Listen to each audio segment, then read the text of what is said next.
Buenas, yo soy Andrés Din y en este video vamos a ver la sección 13 de la unidad 4. Bien, comencemos. Hasta ahora, en la unidad 4, vimos las diferentes interacciones y conflictos de intereses que se dan al interior de la empresa entre los distintos actores que ahí interactúan. Presentamos la teoría de juegos como un instrumento para analizar estas interacciones y presentamos los conceptos de equilibrio en estrategias dominantes y equilibrios de Nash. Empezamos también a ver cómo los conflictos de intereses, en esos casos, las diferentes reglas del juego al interior de la empresa hacen que los resultados sean distintos para cada jugador. O sea, las distintas reglas del juego afectan en cómo se distribuyen los excedentes de esa interacción. Vimos el caso de una productora independiente, vimos el caso del trabajo esclavo como reglas de juego o institución, y vimos el caso del alquiler de la tierra con pago con la mercadería, que es lo que se llama aparcería. En este video vamos a ver la sección 4.13, en la que empezaremos a ver un modelo, empezaremos a presentar un modelo para analizar una de las instituciones más importantes de las economías actuales, que es el trabajo asalariado. Entonces, al igual que antes, vamos a presentar esta interacción como un juego. El modelo que vamos a utilizar para analizarlo es el llamado modelo de disciplina laboral, que utiliza la teoría de juegos para describir la interacción entre trabajador y empleador. Recordemos que un juego está definido por 4 elementos: las personas que juegan, sus estrategias disponibles, la información disponible y los pagos. Entonces, para empezar, tenemos que definir estos 4 elementos en el caso del juego que vamos a llamar el juego del trabajo asalariado. ¿Quiénes son las personas que juegan? Bueno, vamos a considerar en principio solamente dos tipos de jugadores, o dos jugadores. ¿Sí? Por un lado están las personas que son las dueñas de la empresa, y por otro lado están las personas que trabajan en la empresa. ¿Sí? De hecho, vamos a asumir que son una sola, vamos a tener un empleador y un trabajador. Las estrategias que van a tener estas personas son las siguientes. En el caso del empleador, va a elegir el salario que le va a pagar al trabajador. Y una vez que haga esto, será el trabajador o trabajadora quien tendrá que elegir cuál va a ser su nivel de esfuerzo que realizará en el trabajo. O sea, el empleador decide W y el trabajador decide E. En lo que tiene que ver con la información, vamos a considerar, vamos a asumir que ambos jugadores observan W, o sea, el salario que las dueñas de la empresa le pagan a quien trabaja ahí, pero que el empleador no tiene información completa. En particular, no puede medir el nivel de esfuerzo del trabajador, no puede medir E, que solo lo conoce el trabajador. Este es un caso de lo que se llama información asimétrica. ¿Sí? Esto es lo que tiene que ver con la información que manejan las personas que juegan. Por último, los pagos serán distintos para cada una de las partes del juego. En el caso del empleador o empleadora, va a obtener una renta económica que se corresponde con los beneficios que obtiene la empresa y que los vamos a representar por la letra griega pi. Y en el caso del trabajador o trabajadora, lo que va a obtener es una renta económica, ¿sí? Que ya vamos a pasar a explicar de qué se trata, pero que en este caso en particular vamos a denominar renta del empleo. El juego del trabajo asalariado es un juego secuencial.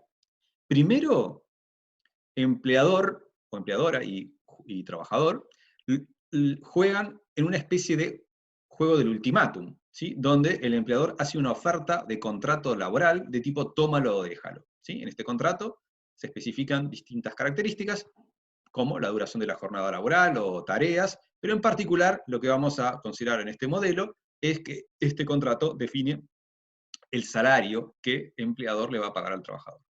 Luego, si es que el trabajador acepta la oferta, el trabajador elige cuánto esfuerzo realizar. O sea, primero tenemos este juego del ultimátum y después tenemos una segunda etapa en donde el trabajador libremente elige cuánto esfuerzo va a realizar en la empresa. Entonces, decíamos que este es un caso de información incompleta. El empleador no puede medir directamente del esfuerzo del trabajador, no puede verificar cuánto es que efectivamente se esforzó. Existe lo que llamamos información asimétrica.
Hey! Quit stalling. Get back to work. Go on.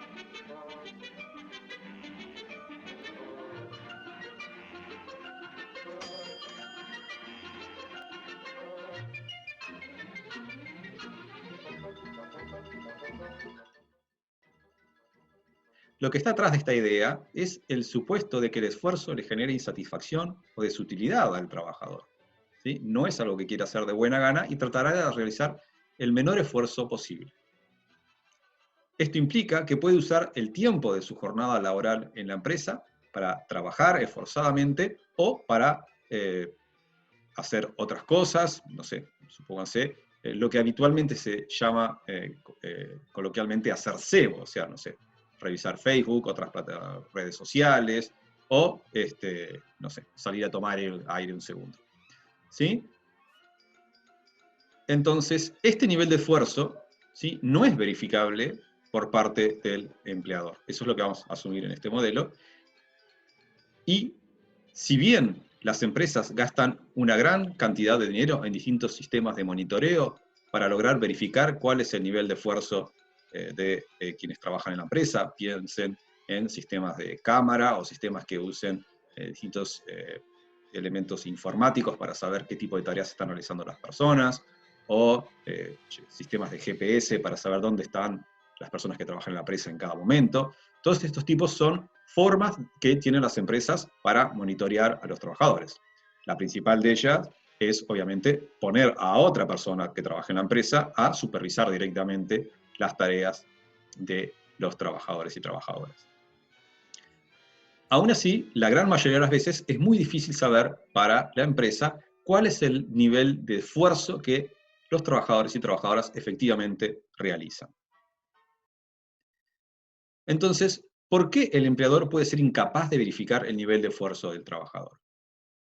Esto se puede dar porque las personas que son las dueñas de la empresa pueden observar el producto total de una parte del proceso productivo. Pueden saber cuánto es que la empresa logró producir en un momento, de cierto periodo de tiempo, o cuánto logró vender, o capaz que de alguna sección de la empresa puede saber cuánto produjo, pero aún así puede ser muy difícil identificar cuánto fue lo que contribuyó cada persona que trabaja en la empresa, cuánto fue su contribución individual a el resultado de la empresa.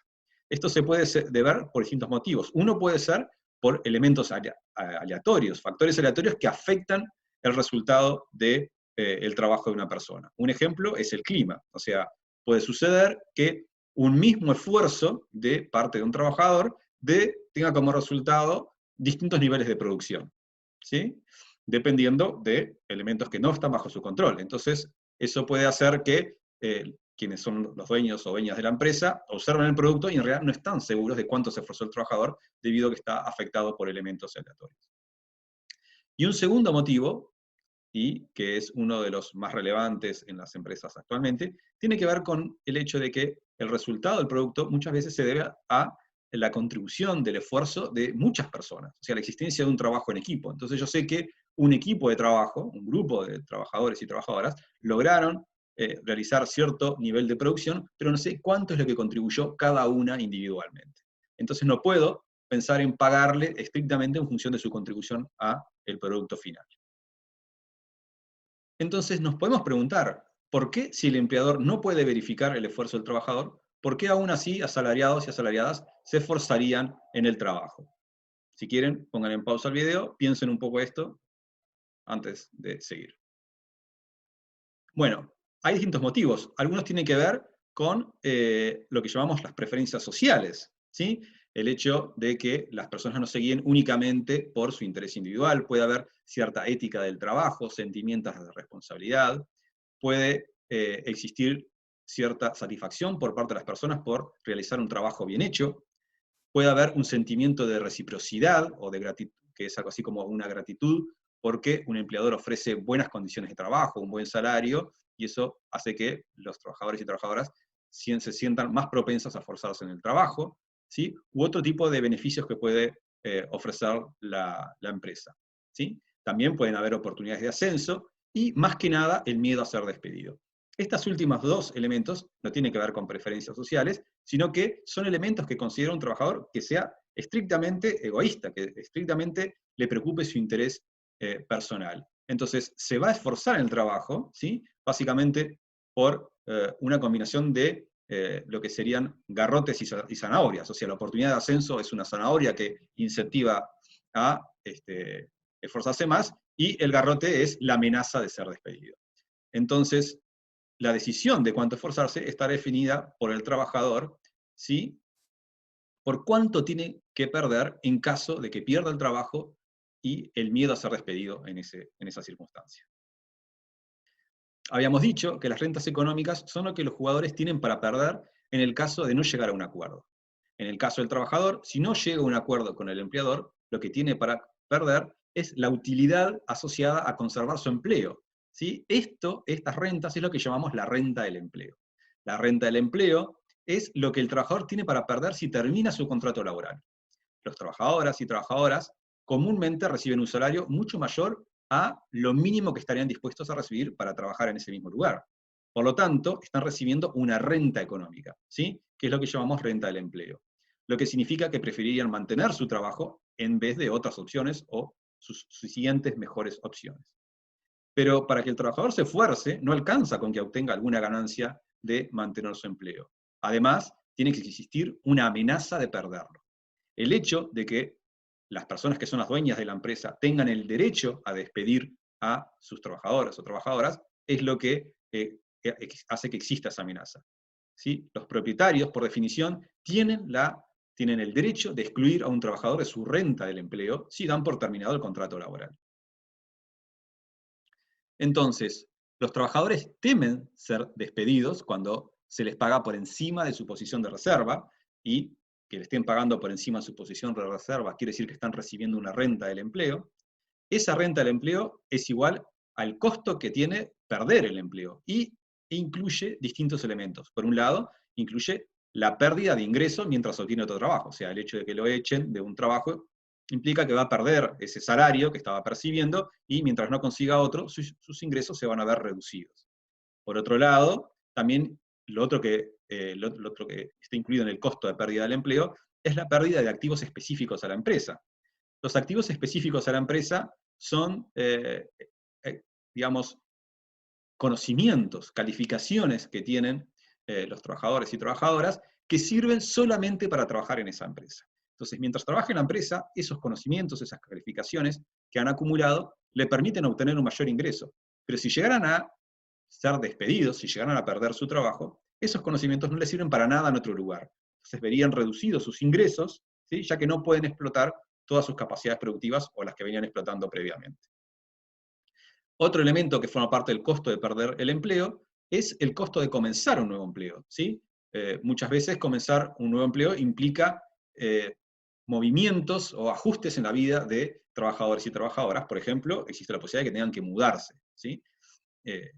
Y también está la pérdida de beneficios no salariales como la seguridad social. Piensen, por ejemplo, en el caso de Uruguay, que un trabajador o trabajadora que es despedido pierde, por ejemplo, la cobertura de salud dada por el FONASA. Y además de todos estos elementos que tienen que se pueden representar monetariamente, digamos, hay además costos sociales. O sea, ahí puede existir o le puede pesar a los trabajadores y trabajadoras el estigma de estar desocupado, y eso también está incluido en el costo de perder el empleo, ¿sí? Todo eso debemos considerar cuando queremos determinar cuál es la renta del empleo de trabajadores y trabajadoras. Entonces, resumiendo, el empleador no puede medir directamente el esfuerzo del trabajador, ¿sí? Entonces, a mayor renta del empleo, mayores son los costos de pérdida del empleo para los trabajadores. Y eso va a generar que los trabajadores se esfuercen más para reducir sus probabilidades de ser despedidos. O sea, se esfuerzan para que sea menos probable que los echen, ¿sí? Entonces, si bien el empleador no puede medir directamente el esfuerzo del trabajador, una manera que la empresa tiene de incrementar el costo de pérdida del empleo es pagándole mayores salarios, ¿sí? Y eso va a hacer que los trabajadores se esfuercen más. Entonces, para entender cómo, o para determinar el tamaño de la renta del empleo, vamos a pensar en un ejemplo de una trabajadora que vamos a llamar María, ¿sí? No vamos a comparar a María con alguien que no tiene trabajo, sino que la vamos a comparar consigo misma. Vamos a compararla con ella en la situación en la que viviría si perdiera su trabajo. Para hacer esto necesitamos pensar en cómo María evaluaría dos aspectos de su trabajo. En primer lugar, el pago que recibe, el salario, es decir, algo que ella obviamente valora y que le brinda lo que llamamos utilidad positiva. Y después está qué tan esforzadamente trabajo. Y como decíamos antes, trabajar esforzadamente es algo que no le gusta y por lo tanto lo va a hacer lo mínimo posible, ¿sí? Esforzarse le genera a María lo que nosotros llamamos una desutilidad o una utilidad negativa, ¿sí? Entonces, estamos asumiendo que María es una de las tantas personas que trabaja por necesidad, no porque haya encontrado el empleo de su vocación, ya que si fuera un trabajo vocacional podríamos pensar que el esfuerzo sí le genera utilidad positiva. Pero nosotros vamos a asumir que eso le pasa a muy pocas personas en el mundo, o una proporción menor de las personas en el mundo, y vamos a pensar que María es una de las tantas personas que eso no le pasa. Y por lo tanto, el esfuerzo va a ser una fuente de insatisfacción para María que le va a generar una desutilidad. Ahora, ¿cómo calculamos la renta del empleo? Para empezar, vamos a considerar que María va a comparar la utilidad que le brinda el salario con la desutilidad que le generaría, mejor dicho, que le genera el esfuerzo, ¿sí? En primer lugar, María, vamos a asumir que recibe un salario de 12 pesos por hora y que trabaja 35 horas semanales. En este gráfico, ¿sí?, vemos en el eje horizontal el número de semanas a partir de hoy, porque María lo que va a hacer es considerar las distintas circunstancias en que puede vivir en el futuro a partir del día de hoy, ¿sí? Entonces, hoy y en el futuro, ¿sí?, ella ganaría un salario de 12 pesos por hora, y eso está representado en la flecha celeste. La mitad de su tiempo, María lo utiliza en actividades no laborales. Decíamos que el esfuerzo le genera a ella una insatisfacción, una desutilidad, por lo tanto se esfuerza lo mínimo posible y vamos a suponer que de cada hora de que ella está en el trabajo, ella media hora la dedica a trabajar esforzadamente, pongámosle al máximo de su capacidad. Pero la otra media hora la utiliza para hacer otras cosas como, por ejemplo, no sé, mirar Facebook. Ese nivel de esfuerzo que realiza, a María le genera una desutilidad por hora equivalente a 2 pesos. O sea que por cada hora ella gana 12 pesos, pero ¿sí?, hay algo, sufre un costo, digamos, por la desutilidad del esfuerzo equivalente a 2 pesos. Y eso es lo que ella puede prever para el futuro. Entonces, la renta del empleo de María por cada hora trabajada va a ser de 10 pesos, o sea, va a ser la diferencia entre el salario por hora y la desutilidad del esfuerzo. Ahora, ¿qué obtiene María si pierde su trabajo? Si María pierde su trabajo, pasaría a tener un salario de 0, y eso está representado por la flecha naranja, ¿sí? Pero al mismo tiempo también no tendría o no sufriría ninguna desutilidad por esfuerzo, que sería igual a 0. Y eso es lo que podemos ver aquí, donde ella considera esa posibilidad a partir de hoy y hacia el futuro. Si María pierde su trabajo, el periodo esperado de desempleo es de 44 semanas antes de que consiga otro trabajo igual, ¿sí? Acá estamos asumiendo que estaría desempleada o que espera estar desempleada durante 44 semanas. Sin embargo, esta es una cifra que obviamente varía entre distintas economías y países en este momento del tiempo. Por ejemplo, en el caso de Uruguay se puede estimar cuánto es que en promedio las personas suelen estar desocupadas cuando pierden su trabajo. Acá vamos a asumir que son 44 horas, ¿sí? O sea que, 44 semanas. Entonces, si ella perdiera 44 semanas si ella durante las próximas 44 semanas estuviese desocupada y en esas 44 semanas hubiera trabajado 35 horas semanales, ¿sí?, vemos que ella estaría esperando estar desempleada por un equivalente de 1.540 horas que hubiera podido trabajar si no estuviera desocupada. Entonces, luego de este periodo, María espera conseguir un empleo que sea igual, ¿sí?, al anterior, con los mismos ingresos y la misma desutilidad por esfuerzo. O sea que a partir de la semana 44, ¿sí?, la flecha naranja estaría al mismo nivel que la flecha celeste, y a partir de aquí la desutilidad de esfuerzo sería la misma que tenía cuando no estaba desocupada. Entonces, de esta manera podemos calcular la renta del empleo que tiene María cuando ella trabaja, ¿sí? Esa renta es el rectángulo celeste que nos muestra el costo total que tendría para María si perdiera su trabajo. Esa es su renta del empleo. ¿Cómo la calculamos concretamente? Bueno, por un lado, calculamos primero la renta del empleo por hora, que como dijimos, era el salario por hora, 12 menos la desutilidad de esfuerzo, que es 2, y le queda una renta por el empleo de 10, una renta del empleo por hora, perdón, de 10.